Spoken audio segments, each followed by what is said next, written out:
All right, good afternoon, everyone. I want to call meeting to order of the Golf Committee for January 14th.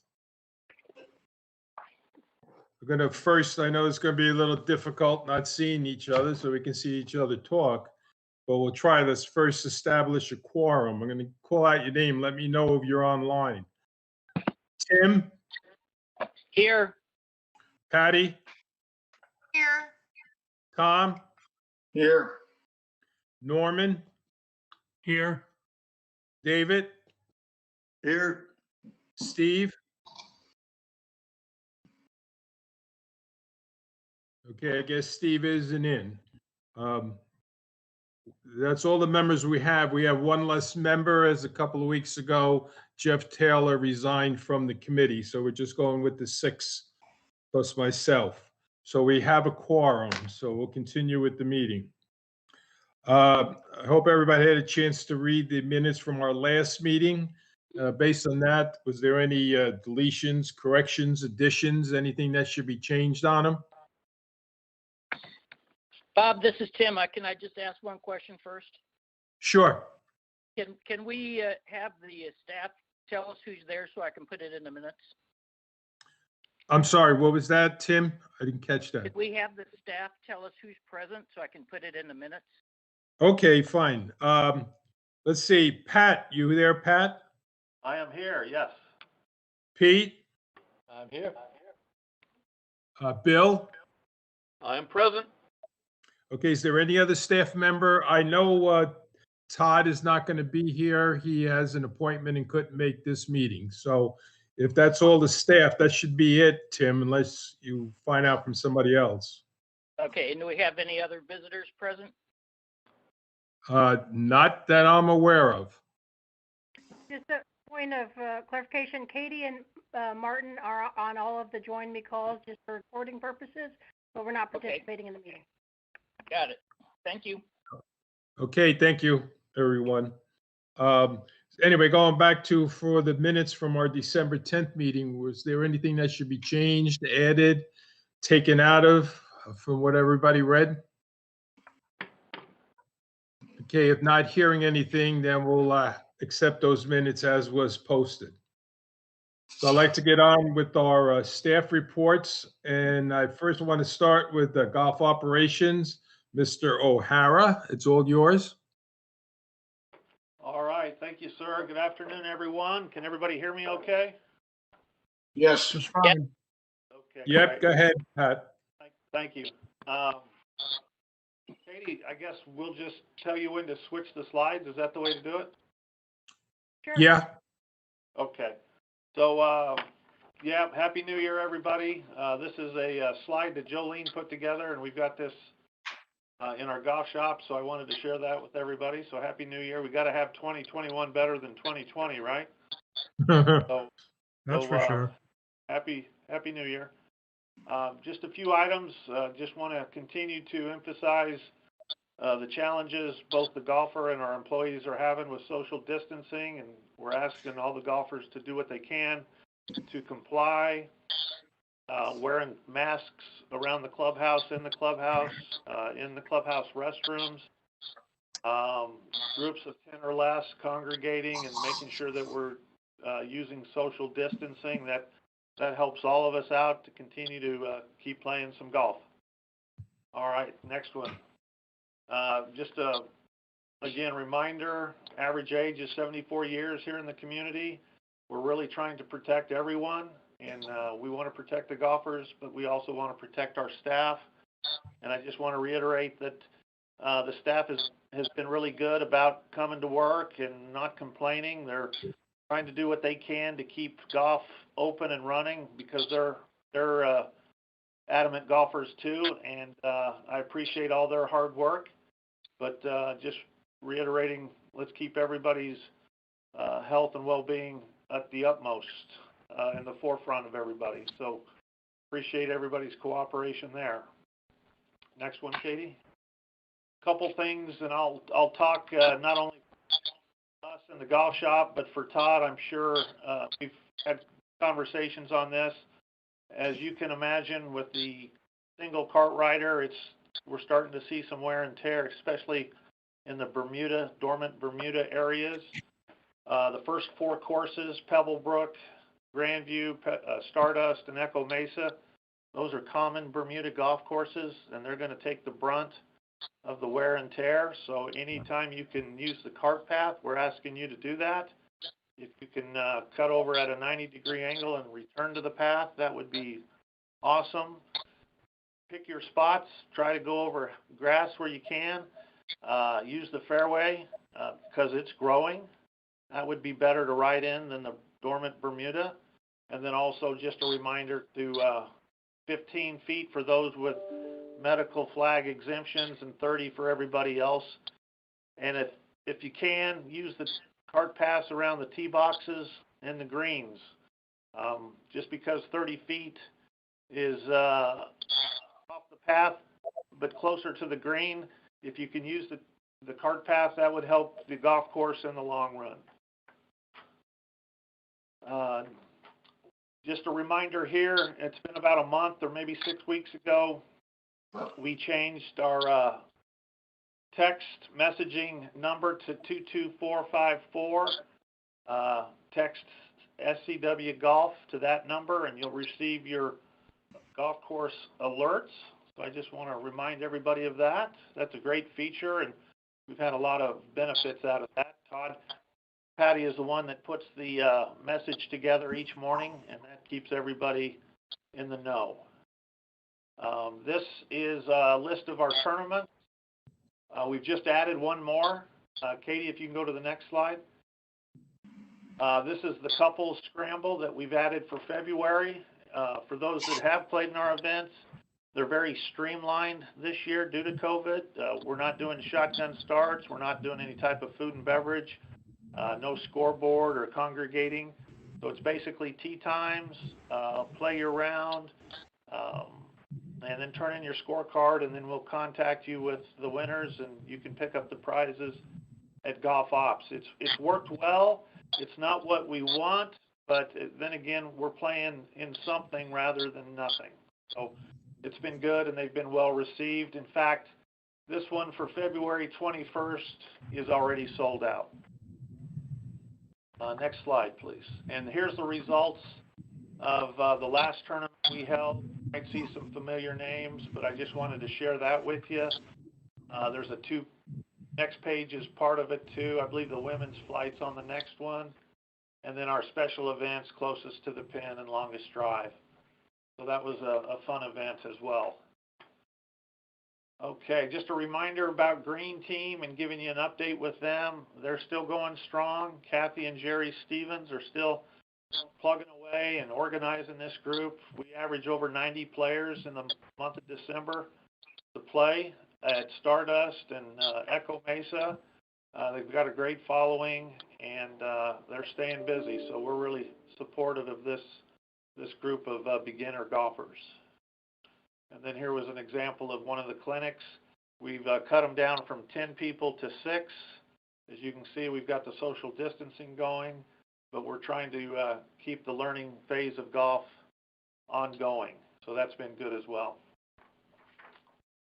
Reminder about Talkin' Golf, our radio show here in Sun City West. Dan Hearn, one of our residents who has a background in radio, has been gracious enough to step up to the plate and host these shows for us. And the purpose of these is just to inform people of what's going on in golf in Sun City West. And we try to reach out to the men's and ladies clubs presidents. And we had the ladies putters president on. So we're trying to give the presidents and the officers medium to expose people to their clubs. And we're always looking for people to come onto the show. So anybody out there listening, we'd love to have you on. And then that's just kind of a overview, and just want to thank Kevin and Annette Wergler for help underwriting the show. Couple specials at the Grandview Pro Shop. Promote these since we're not seeing a lot of sales through the shop. We're seeing some, but they're down obviously. We're trying to promote some things, and here are a few items that are for sale. And then the big next slide would be the one that we're trying to sell out on. If you want a cap and a T-shirt with our logo, you can get them for $19.99. So if you have an interest, they're at Grandview. And that concludes this part of my presentation for golf ops. Okay, thank you, Pat. Let me just go around. If anybody has any questions of Pat. Tim, Nope. Thank you, Pat. Patty, No, not at this time, but thank you. Tom, Yes, I do. Pat, on your slide of COVID-19 rules that you put up, I think it was maybe the second one, I noticed that flagstick is not on there. Are we allowing players to remove the flagstick, touch it and that now? No, we're not encouraging that. We want to keep them in, keep the ring in there as well. No rake out there, ball washers. No, we're not wanting people to pull the flagstick. Are you seeing some of that? I've just seen a little bit of it. I had a rules question just recently about it. And I noticed, that's when I went and looked at your slide and saw that it's not on there on the COVID-19 rules.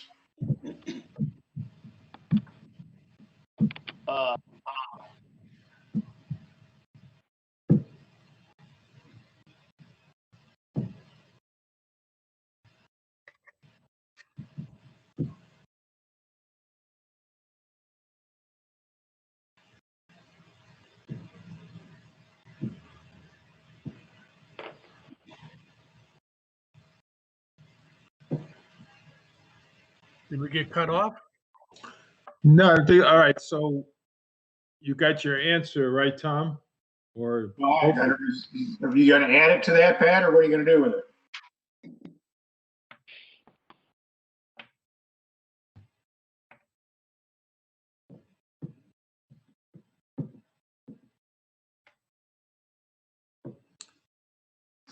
Pat, are you there, Pat? Hello? Yeah, Pat? Pat, Yes. Can you hear me? Yeah. Okay. All right, Tom, yes, we will communicate that out. We'll add it to it, and we'll get the pro shops to make some announcements as well. Okay, thank you. You bet. okay, Norman, anything? No, I'm good, thanks. David? No comments, thanks. Okay, Pat, thank you for that, and we'll be getting back to you very shortly, on another matter. Pete, golf budget expenses? Yeah, thank you, everybody. I hope you're having a good afternoon. The November financials were a mixed bag. The budget, just for everybody's edification, goes off of a round history of 3 years prior year, and then we incorporate that against the overall budget. So the rounds being up 2,000 instinctively could have driven more revenue into the golf fees. And when you go down to the bottom left-hand corner of about an inch, you'll see that the $28 or so against the $32. And we did a deeper dive on both November and year-to-date, and I'll get to that year-to-date in a second. But on November, partially according to some discussions with Pat, outside play, resident green fees, and guest green fees are the three highest dollar per rounds that we get. And all three of those had pretty material deficits against the budget amount for that particular category within our general ledger. Offsetting that was pretty considerable amount of revenue in Coyote and Kachinas, but we know that everybody in the room knows that you're getting a much less green fee rate when associated with those discount cards. So up to the top portion of the income statement, then you can see that for the first time this year, despite rounds being up, we came up short on golf fees. Ancillary, a slight benefit, just to remind everybody, that's golf carts and range balls predominantly. And then, of course, the next two with growing significance as the busy seasons descend upon us. The expectation for merchandise and food and beverage will parlay themselves with with all the restrictions we have. They're going to come up short. So overall, $51,000 on revenue shortfall in November. Todd and Pat, but predominantly Todd, have openings in our wages and expenses, so we're offsetting that loss of revenue with expense management.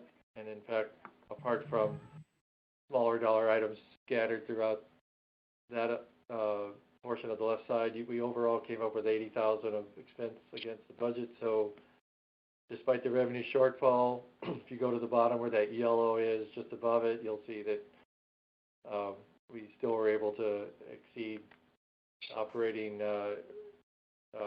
income by $30,000. So that's November.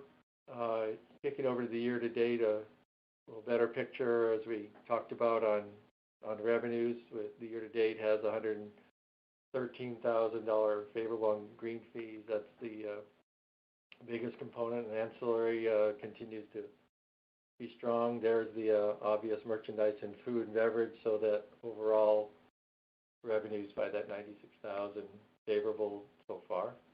For all the reasons I just mentioned, predominantly wages, other, with less throwing of some water that occurred. I think Todd said he maintained within his allotment despite being so dry. The utilities were favorable too, which was certainly helpful. The only one that on that lack of water, though, according to Todd, the landscape maintenance was a very, very difficult conversion this year. So that certainly is a notable number, but it is warranted. So overall, down to the bottom of that column, if you will, the $185,000 offset on our expense management. So it's increased revenues and lower expenses, $280,000 current status of golf management contribution, golf division contribution.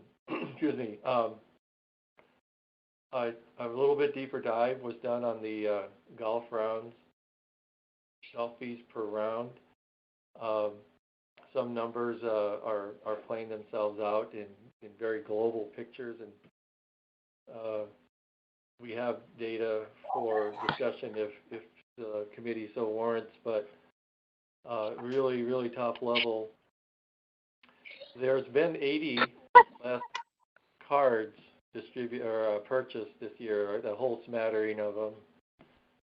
Achina, Coyote, Unlimited, Twilight, they all had 80 card holders less, and yet generally speaking, on average, the rounds played by those card holders against prior year are up almost 25% in that range for almost all of those users.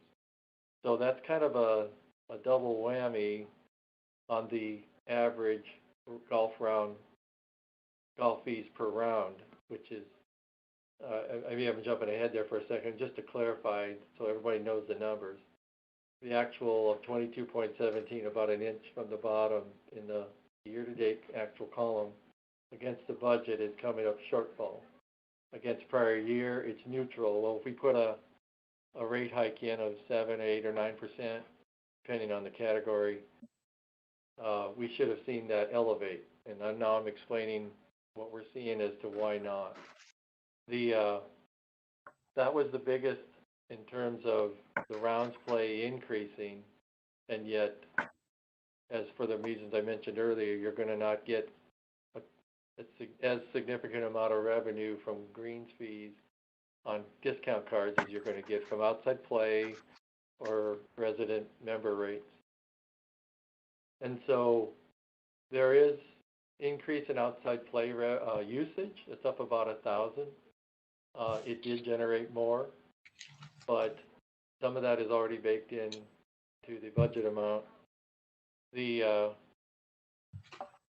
real crux of the shortfall comes from that cardholder usage. So I did address that, and I'm sure there'll be questions, but if not, that ends my report.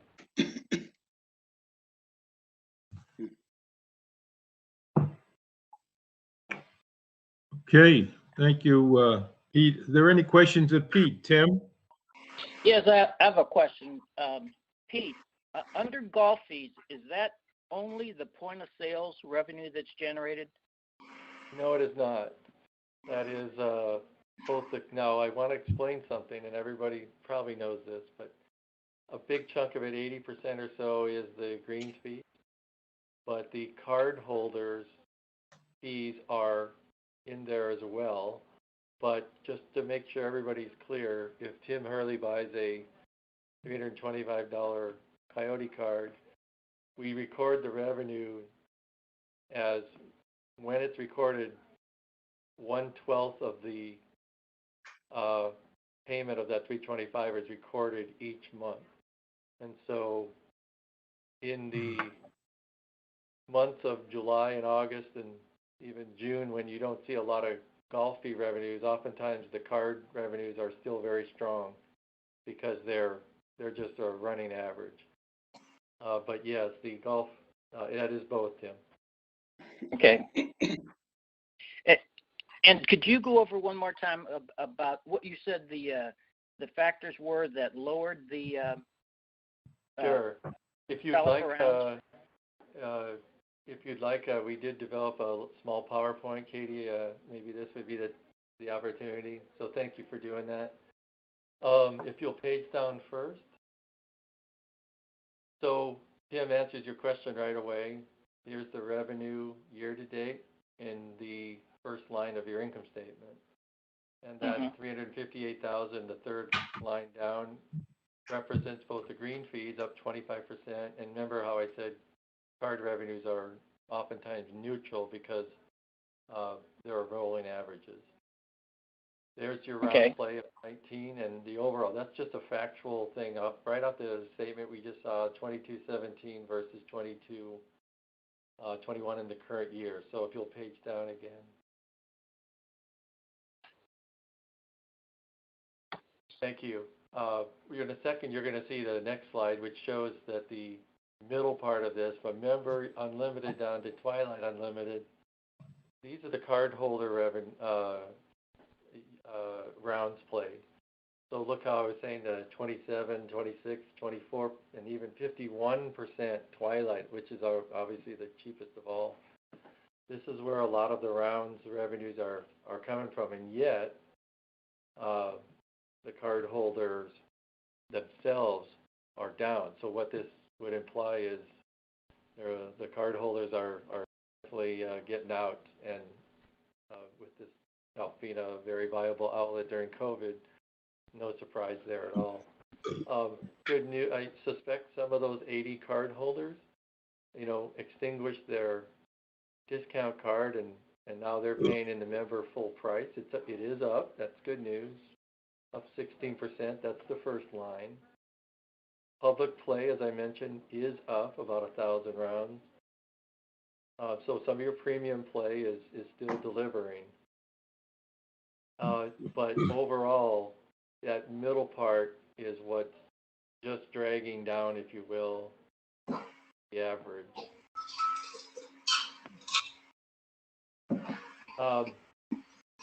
Go page down one more. Just a quick thing on the cards.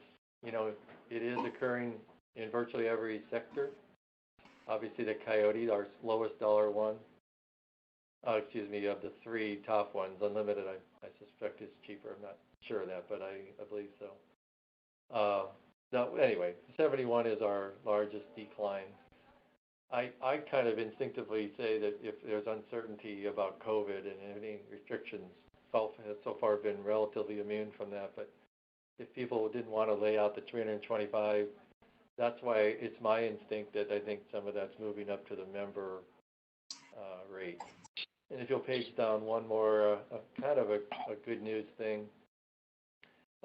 This is rounds played, and isolate the yellow is the current year. So you can see how well we usually move in parallel, like clockwork almost. But we're breaking out on every month for obvious reasons. But one bit of good news is I don't have December in front of you guys at this time, since we just closed our books yesterday. But on the rounds plate, I left that in there such that you can see that December, for just communication purposes only, really was busy. Now, part of that, I think we had all of one day that was raining. So a portion of this increase has been consistent with the lack of rain. But it's hard to ignore a trend line, obviously, that is exceeding that every single month. So it isn't, I wouldn't argue this is weather related only. So we all know the reasons why. But December did actually get more resident and outside play. Outside play as well as guest fees went up. So some of the damper that I was just talking about that occurred in November abated in December, excuse me. Well, if I could just conjecture two things. One is your coyote cards are down because our snowbirds aren't back in full force, and the coyote cards were the preferred cards for the part-time residents.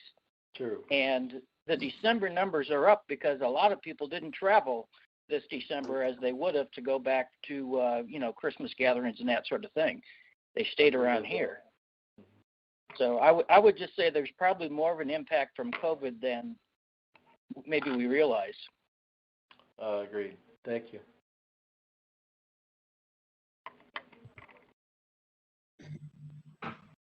Okay, good. Anything else, Tim, that you had for Pete? Oh, those are the other two.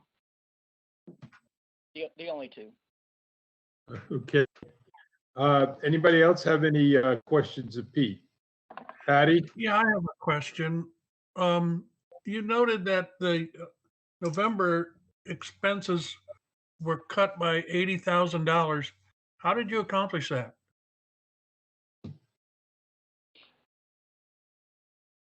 If you're talking on wages? Was that where it was? In your Yeah. first budget report, top page, it listed the Yeah, you're right. $80,000 decrease. Yeah, I probably need to refer a little bit more to Todd for the reasons on maintenance and things like that. I did not get that, but we happen to know very specifically that he's running below his open positions, and at blank amount per employee, that adds up pretty quickly, and also some element of wage increases were built into the budget, and many of those increases were deferred until January 1st when we were in the midst of COVID. And so rate increases were built into the budget that operationally we did not act upon due to a variety of reasons until January 1st. Okay. Okay, good, thank you. Is there any other questions of Pete? Dave Hunter here, got a couple of questions. Go ahead. Pete, I guess on the repairs and maintenance, you didn't really get any feedback whether those might be deferred to later months or not. We didn't put any initiative on that from above, so to speak. So I'll have to defer that to Todd, and I'll get back to you. Yeah, sure. We will. Next meeting will be fine. I got a couple of questions from one of my constituents. One is, they're both revenue issues. They want to know what kind of rent we get from the golf lab from David Aaron. Where's that income come? What is it, and where does it show up? And second of all, might be very similar, is our resident pros are giving lessons now, and where does their revenue show up? Is that something we can find on a financial report? Yes, Bill, did you want to speak to the rental part? I can. Can you hear me? Yeah, Yes. I can hear you. Yeah. I am in the process of pulling up David's contract as far as we go. I don't want to quote you a wrong number, but it's a 3-year contract. I believe the first year, his monthly payments to us are about $1,600 a month. And that depends, and that changes to a percentage of shared revenue once he hits a specified number as far as revenue goes. So as he makes more money, we make more money type thing, and that is spread out over a 3-year period where the rent is set for the first year, it increases second year, increases third year. If you give me half a second here, I can bring up the file and get you the exact numbers. In the meantime, I'm going to defer to Pete for the second half of the question, if you don't mind. Absolutely. Sure. Thank you. Sorry to put you on the spot there. The rental income from Mr. Aaron flows into our ancillary revenue line.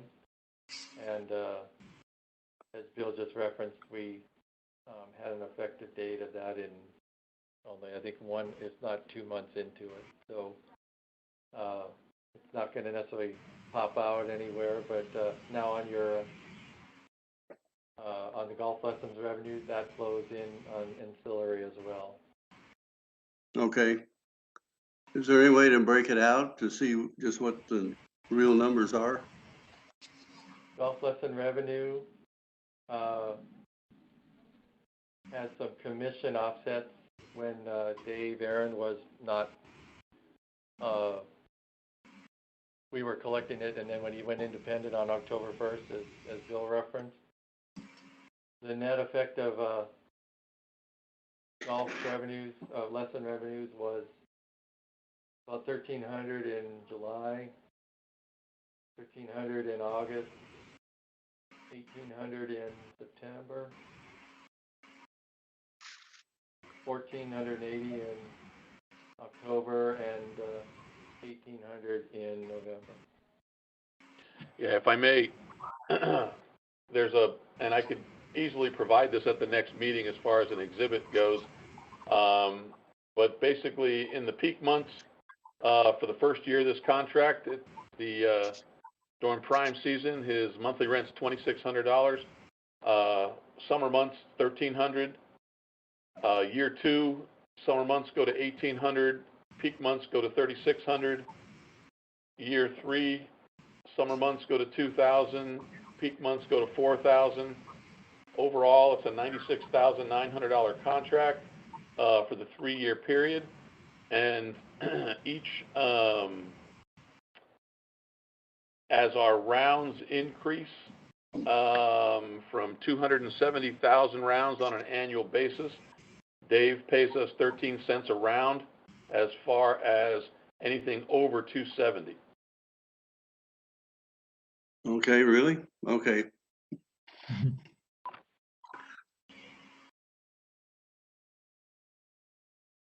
Okay,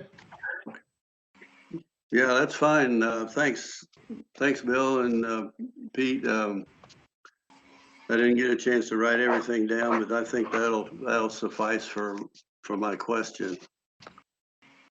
I'd be happy Okay. to email anyone, and I'll email the entire committee relative to the exhibit as far as his lease payment breakdown.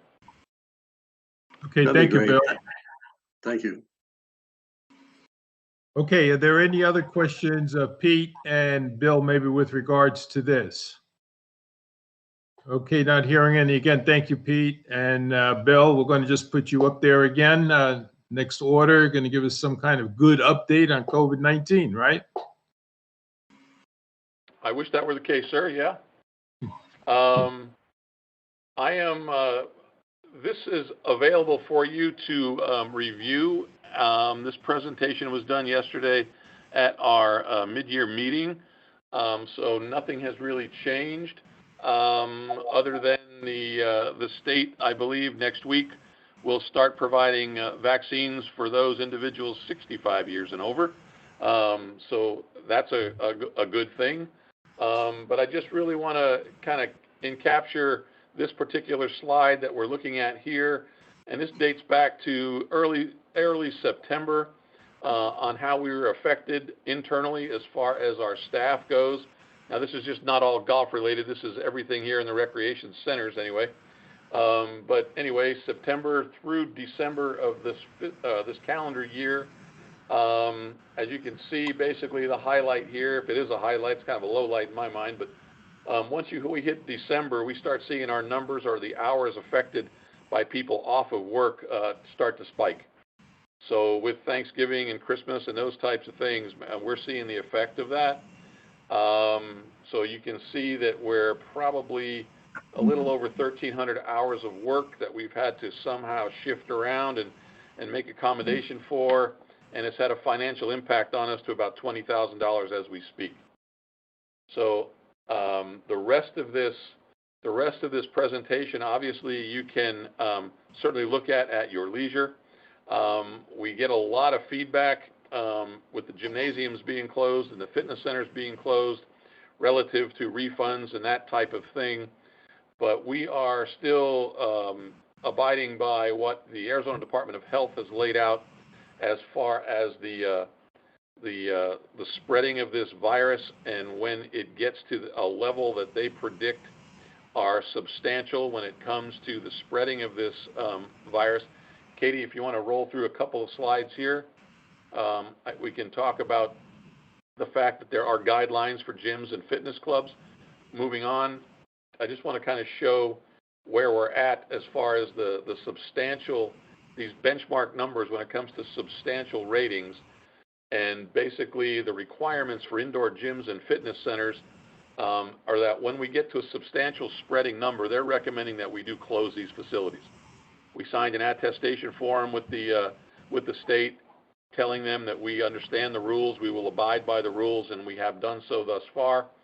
As you can see in a very highlighted or low lighted area in the left-hand corner of this particular slide, these were numbers from around Thanksgiving, 11/26, where the status of the state of Arizona, particularly Maricopa County, was at a moderate rate. And when the numbers rise to above the slashed marks here on all of these benchmarks above the 10% number and whatnot, things shift to a substantial spreading number. Once that happened, we made the decision to shut the doors, and these are they produce this every 2 weeks on Thursdays. I did add, since yesterday's meeting, the next slide, Katie, which shows kind of where we're at. I'm sorry, this wasn't the one that I transferred over. Anyway, the numbers have gotten a little bit worse relative in the last 2 weeks, and these numbers are 2 weeks behind. So I'm going to leave my presentation here at that. You can see the rest of this presentation at your leisure. But again, Pat spoke earlier today about, keeping your distance, be safe, wear your mask when possible, especially coming inside buildings, restrooms, and that type of thing. But, get out there and golf and enjoy yourself. We want you out there. It's a safe environment.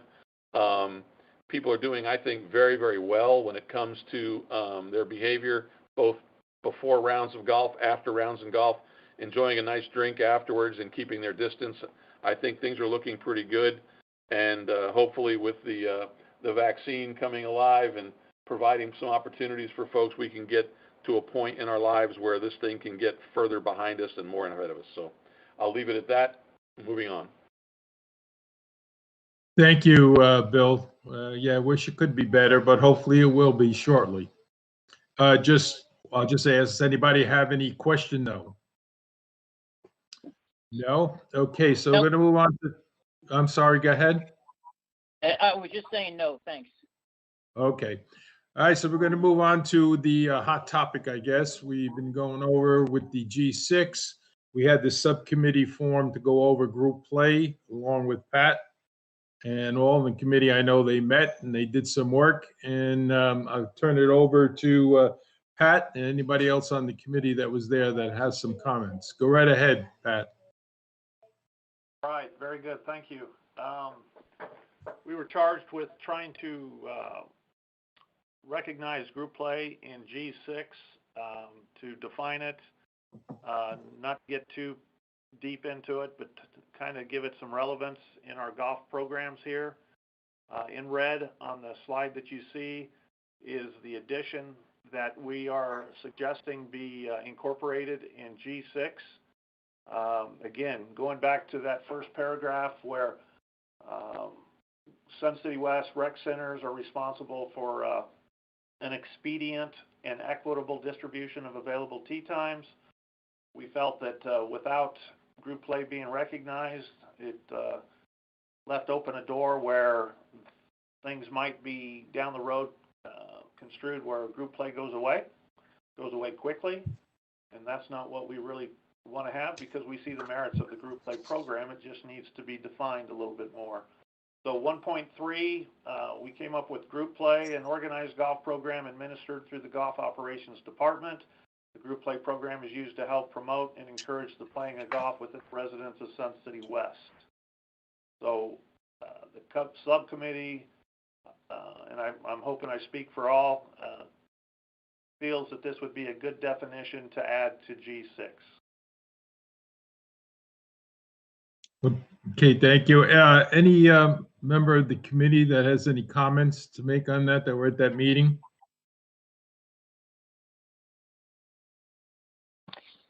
This is Tim. I think this wording is a good addition to the policy, and I think it's been a long time in coming, and I'd like to personally thank Pat for all the work he put into it. Okay, thank you.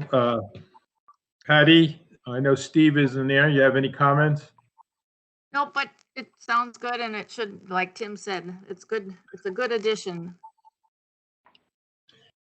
Okay, good. Then with that said, what I need now is a consensus from the committee that I move this forward to the governing board for them to put it on the workshop and then bring it up for a vote to be included in the policy statements. Do I have any objections to us not submitting this? Hey, Bob, this is Dave Hunter. Yeah, Dave. Just a comment here. I guess I never really read this very closely before. All the references here are to the general manager developing, recommending, whatever. Should there be some comments in there about golf committee being involved, or is that handled in some other document? You're talking about group play guidelines that the general manager and golf operations works on? Well, the 1.1 administering the tee time reservation system, is that all done by the general manager?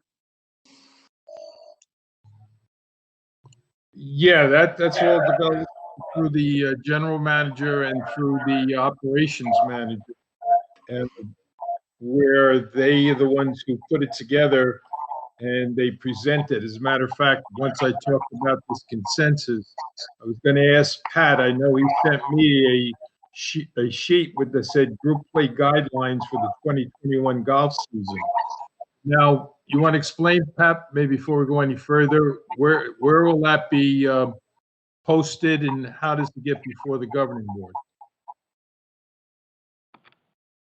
Okay.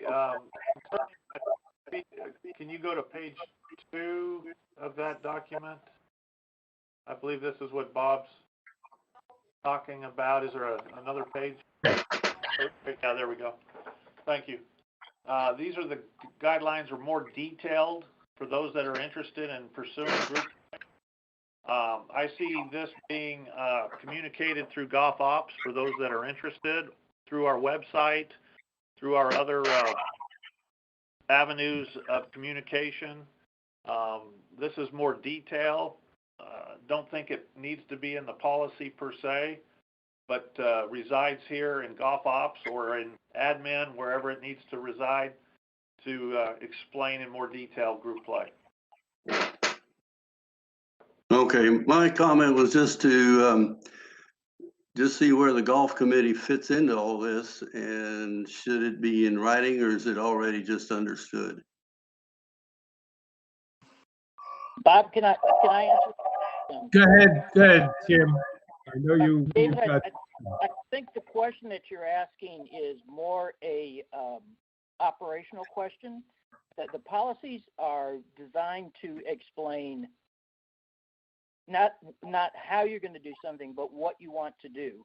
And so this basically says that group play is important to the members of Sun City West. And then the actual operational manual that Pat is describing on this other letter that's in this paper that's in red will be maintained by the golf ops. Does that help? Yeah, that's fine. I just thought the golf committee needs to be involved here someplace, but I didn't see it in writing. So this second page is pretty good. I appreciate that. Thanks.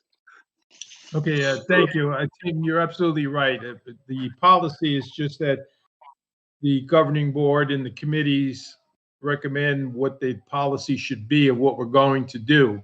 But the actual operation or the procedures usually goes to the general manager and even the golf operations manager. So anyway, without any other questions, then I'll just check one more time. Do we have any objections to this being moved forward to the governing board to add this 1.3 into G6? Does anybody have any objection? If not, I'll move it forward to the governing board at the next set of meetings. Okay, thank you. One other one you may have seen that was put on here was an update to policy G10.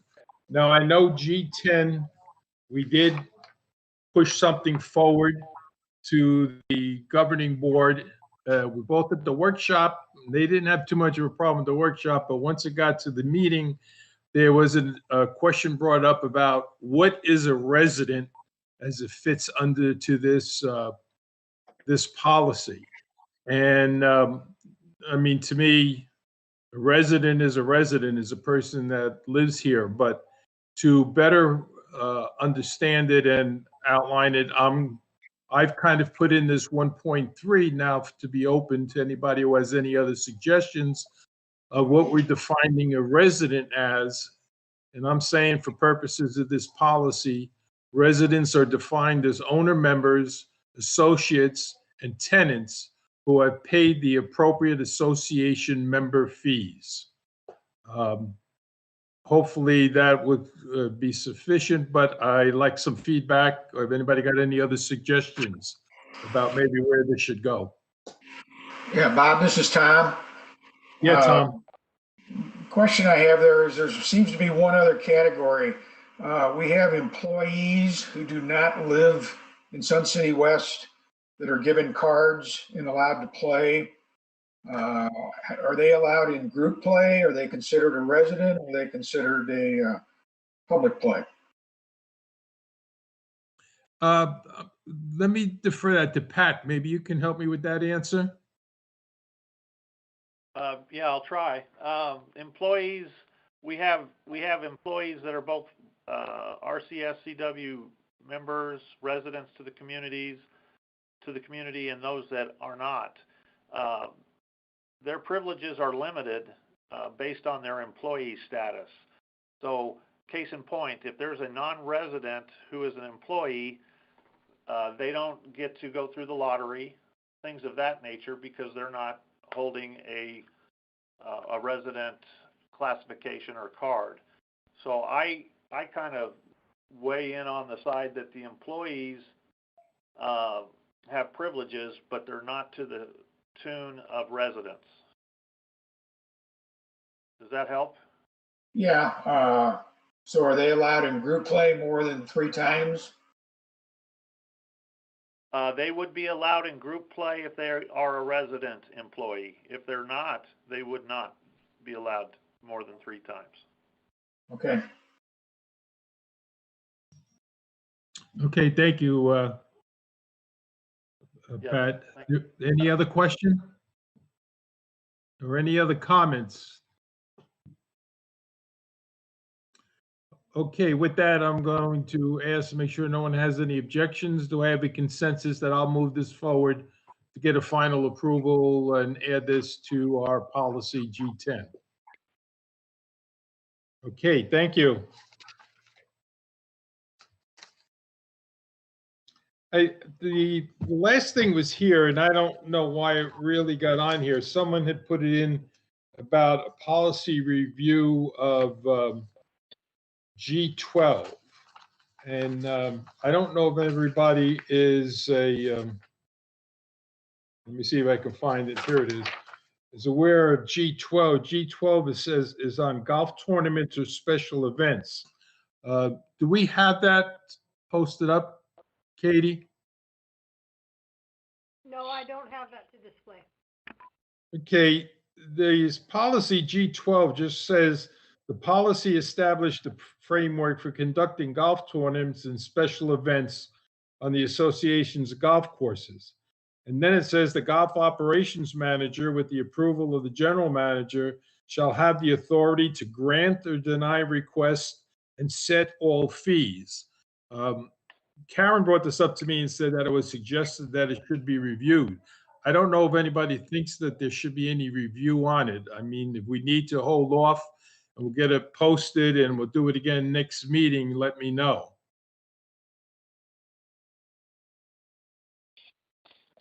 Bob, didn't we discuss this last time? And wasn't there a clause in there about the board having some say in special events? And I think the consensus was to take the board off. Maybe that's You may have me then. Okay, so then that's what this may be then, is because we've now taken the board out of it. And we right. just give the authority to the golf operations manager with the approval of the general manager. Okay, Yeah. so then what she's posted here is the new policy with the correct wording in is that we suggested. So is there any other questions?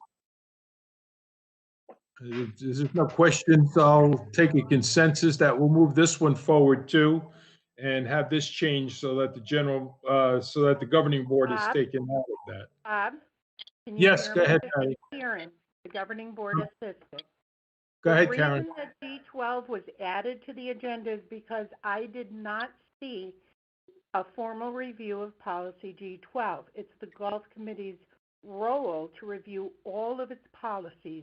Once G12 is reviewed by everybody, we're done with all the golf policies, given that you just put 6 and 10 through. So that's the reason. It's a very small, it's a very sort of short policy. Did anybody on your golf committee, were they able to look at it?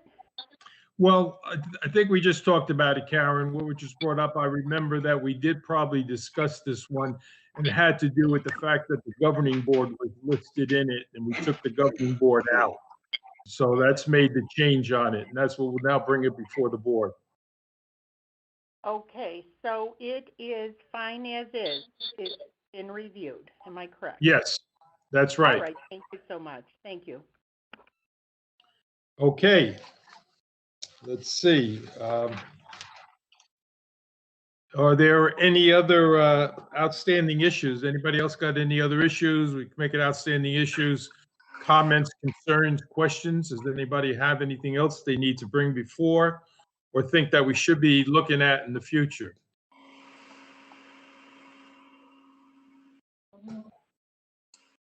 No? Okay. Bob, this is Bill. Yeah, go ahead, Bill.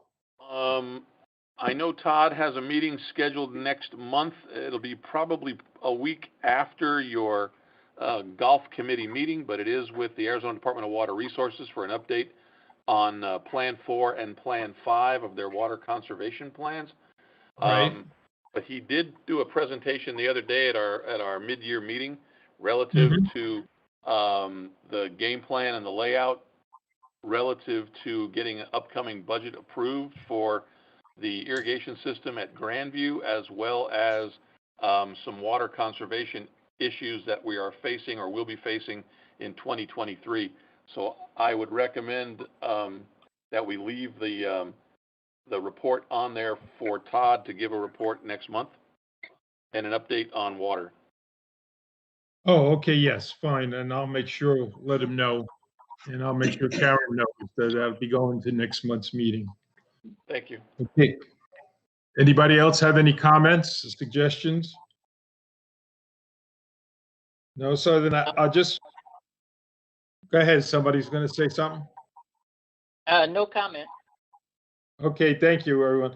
I just want to make a comment so everyone knows, since this is virtual, if anybody has any guests that may be tuned in and watching and listening to this meeting, if they have any comments, they can get a recording of this committee meeting at suncitywest.com/governing board videos. Any comments or questions can be emailed to questions@suncitywest.com. Excuse me. Please provide your name and rec number with any comments and questions, and we'll see about getting someone to answer back your questions.